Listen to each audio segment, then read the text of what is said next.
என்னடா தம்பி சோகம் உட்காந்துருக்க? என்ன விஷயம்? வீட்டுல சின்ன ஒரு பிரச்சனை அண்ணா. அப்படி என்னடா பிரச்சனை?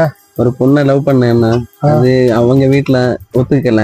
அதான் கூட்டிட்டு வரலாமோன்னு யோசிக்கேன். ஏய், கூட்டிட்டு வரதெல்லாம் ஈஸி. ஆனா கூட்டிட்டு எல்லாம் வராது. எதுவா இருந்தாலும் கொஞ்சம் வெயிட் பண்ண, எல்லா ப்ராப்ளமும் சரியா?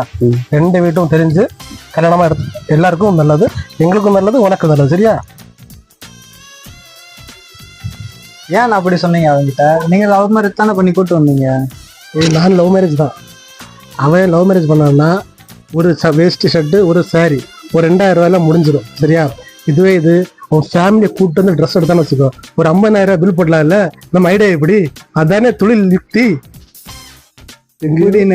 எங்கேயோ போயிட்டீங்க. அவ்வளவுதான். நீங்களா யாருடா?